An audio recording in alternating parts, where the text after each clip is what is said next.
Hello and welcome to another edition of Weekly Motorsport. I'm Gareth Thomas speaking to you from my bedroom. Today we're going to look at several spots. First off, the World Endurance Championship. First ever hypercar race, and it was boring basically because Toyota once again won it. Obviously one of the Toyotas had a penalty because of probably one of the most ridiculous rules that I've seen implemented in recent years, forcing teams to refuel for more than 35 seconds. That to me is a fucking joke in my view, because if teams want to short fill to get to the end, then that'd be perfect, but implementing that rule is going to be a ruiner for the world endurance. That is my take on that.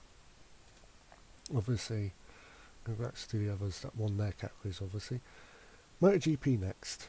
Obviously, Jack Miller won his first dry weather win, his second in his career, first one since Assen in 2016. Fabio Quartararo should have won it, but he had arm pump problems, so I'm no doctor, but what it is that you need all... I'm no expert, so it's... but one thing that we do know is to do with this area. It means it turns the championship on its heads. What happens now? We don't know. So, next up, Formula 1, Portuguese Grand Prix. Once again, Lewis Hamilton won from Max Verstappen. And I have to say, it is going to be Hamilton versus Verstappen for the rest of the year. Spanish Grand Prix this weekend. And what could happen? I don't know. It's a track where Max won his first race back in 2016. Lewis has had great success there. It's going to be neck and neck heading into Spain. IndyCar. Well, this bit is going to be quite controversial for a lot of Americans that would like to see this, but having back-to-back over races at a track where it's a bit dodgy with PJ1 on the outside, which is, and for those that don't know, PJ1 is they lay on the track, but it's for NASCAR stock cars. It doesn't work well with Indy cars at the moment. So whoever thought having PJ1 around a NASCAR around a track for an IndyCar event must be mad.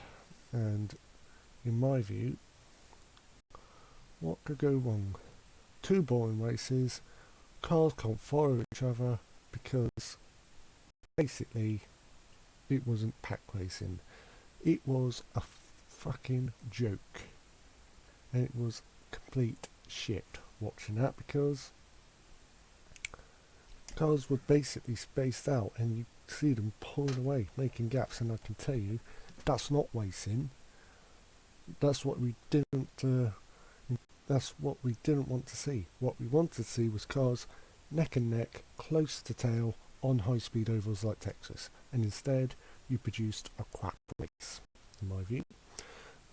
The only oval I get excited for is Indianapolis, so I'll explain it later in the month. Next up, Formula E Monaco. So they're using most of the Grand Prix circuit, obviously. Some of what they alter it, and they're altering the chicane a little bit, but apart from that, seems good.